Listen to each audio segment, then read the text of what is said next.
Hello, welcome back to খেলো Bangla channel. আজকের ভিডিওতে থাকছে ইস্ট বেঙ্গলের একসঙ্গে দুইজন বিদেশি আবারও কিন্তু চোট পেল। তারা কি কন্টিনিউ করতে পারবে এই সিজনে, সেটাই জানাবো আজকের এই ভিডিওতে। তার সঙ্গে থাকছে খেলার আরও আপডেটেড খবর। তার আগে প্রতিদিনের মতো বলবো, খেলার আপডেট খবর পাওয়ার জন্য আমাদের চ্যানেলটিকে সাবস্ক্রাইব করতে একদম ভুলো না। তো চলো শুরু করছি আজকের প্রথম খবর। প্রথম খবরটি শুরু করছি আই লিগের আপডেট নিয়ে, যেখানে আই লিগের আজকে দুখানা ম্যাচ হচ্ছে, যেখানে একটা ম্যাচ কমপ্লিট হয়ে গেছে, যেটা ডেম্পো মুখোমুখি হয়েছিল দিল্লি এফসির বিরুদ্ধে। আর এই ম্যাচটি ডেম্পো 1-0 গোলে জয়লাভ করে।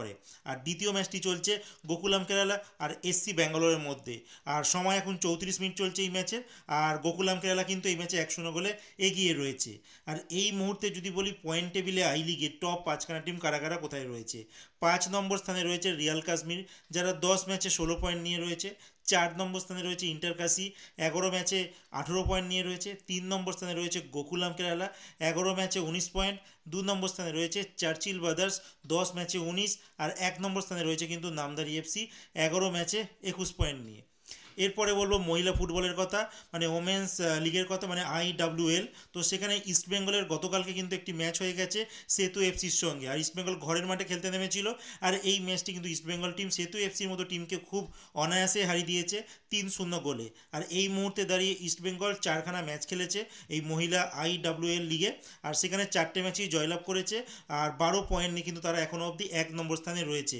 মানে পুরুষদের ফুটবলে যেখানে ইস্টবেঙ্গল ঠিকঠাক পারফর্ম করতে পারছে না, কিন্তু মহিলা ফুটবলের ঠিক উল্টো হচ্ছে। তারা প্রত্যেকটা ম্যাচ কিন্তু জিতছে। আর এই মুহূর্তে তারা পয়েন্ট টেবিলে 1 নম্বর স্থানে কিন্তু রয়েছে। এরপর বলবো মোহামেডান স্পোর্টিংয়ের কথা। মোহামেডান স্পোর্টিং বেতন সমস্যায় কিন্তু সমস্ত খেলোয়াড় থেকে কোচিং স্টাফ সবাই ভুগছে।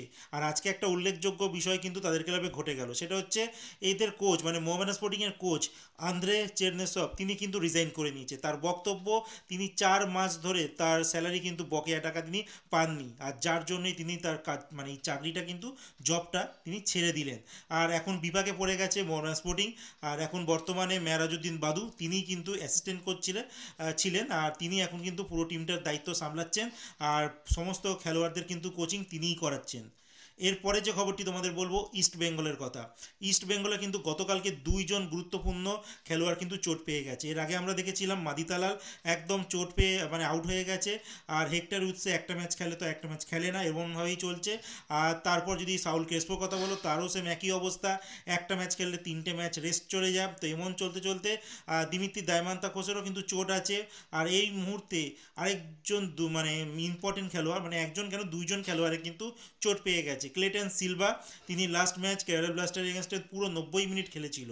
আর এই মরশুমে 22খানা ম্যাচ খেলার পরও এই ক্লেটন সিলভা কিন্তু একখানা গোলও করতে পারেনি। খুব জোর হয়তো একটা দুটো হয়তো অ্যাসিস্ট করেছে। আর তাকে বাদ পায়ে দেওয়াই হচ্ছিল, বাট মাদিতালাল অনেক খেলোয়াড় চোট পেয়ে গিয়েছিল, যার জন্য তাকে রেখে দেওয়া হয়েছে। আর সেটা আর করতে হলো না মানে সাপোর্টিং স্টাফদের বা ম্যানেজমেন্টকে। আর আলটিমেট তিনিই চোট পেয়ে কিন্তু বাদ হয়ে গেলেন পুরো টুর্নামেন্ট থেকে। মানে এই মরশুমে কিন্তু ক্লেটন সিলভাকে আর ইস্টবেঙ্গল টিম পাচ্ছে না। মানে একটা বাজে খবর। একেই তো কোনো বিদেশি খেলোয়াড় ঠিকঠাক মানে পুরো কন্টিনিউ করতে পারছে না, সব চোট আঘাত নিয়ে চলছে। তার মধ্যে কিন্তু আরেকজন বিদেশি খেলোয়াড় কিন্তু বাদ হয়ে গেল। এরপরের যে নামটি বলবো, যে মোটামুটি ফিট বলতে পারো, খারাপ ভালো মন্দের মাঝখান দিয়ে যে পুরোপুরি ফিট হয়ে পুরো টুর্নামেন্টেই খেলছে, সে হচ্ছে হিজাজি মাহের। আর তিনিও কিন্তু চোট পেয়ে গেছে, প্র্যাকটিসে চলাকালীনই কিছু একটা চোট পেয়েছে। আর দেখা গেল তাকেও কিন্তু গাড়ি করে, মানে নিজে হেঁটেও আসতে পারছে না, গাড়ি মাঠের মধ্যে নিয়ে যাওয়া হয়েছিল। আর সেখান থেকেই তিনি কিন্তু গেলেন বাড়ির দিকে, মানে তার হোটেলের দিকে। আর এই মুহূর্তে তার স্ক্যান করা হবে বুধবারে, তারপরেই কিন্তু পুরো রিপোর্টটা কিন্তু এসে যাবে। তো মোটামুটি তাকেও আন্দাজ করা হচ্ছে তিনিও মানে আউট সিজন হয়ে গেল। মানে ইস্টবেঙ্গলের অবস্থা খুবই এখন সঙ্গীন চলছে এই মুহূর্তে দাঁড়িয়ে। এরপরে ইস্টবেঙ্গলের ম্যাচ রয়েছে এফসি কাপে, মার্চ মাসে কিন্তু খেলা আছে আরকাদাকের বিরুদ্ধে, হোম আর অ্যাওয়ে দুটো ম্যাচ রয়েছে। এবং সেই ম্যাচের আগে কিন্তু ইস্টবেঙ্গলের বিদেশি সমস্যা নিয়ে প্রকট হয়ে উঠেছে। এবার দেখার বিষয় ইস্টবেঙ্গলের যারা ম্যানেজমেন্ট আছে নতুন বিদেশিকে সাইন করায়, নাকি কোচকে সেম একই বাজেট সমস্যা দেখিয়ে যাদের আছে তাদেরকে নিয়েই খেলা চালিয়ে যাবে। তো দেখা যাক কী হয়। আলটিমেট মনে হয় না ইস্টবেঙ্গল টিম কোনো বিদেশি খেলোয়াড়কে সই করাবে। কারণ জানোই 31 তারিখ কিন্তু ট্রান্সফার উইন্ডো বন্ধ হয়ে যাবে, মানে উইন্টার ট্রান্সফার উইন্ডো। এরপরে যে সমস্ত খেলোয়াড় থাকবে তারা ফ্রি খেলোয়াড়। আর ফ্রি খেলোয়াড়ও মনে হয় না ইস্টবেঙ্গল টিম সই করাবে। তো দেখার বিষয় আলটিমেট কী করে ইস্টবেঙ্গলের ম্যানেজমেন্ট। তো আপাতত আজকের মতো খেলার খবর এতটুকুই। ভালো থেকো, সুস্থ থেকো। দেখা হচ্ছে আরেকটি নতুন ভিডিওতে।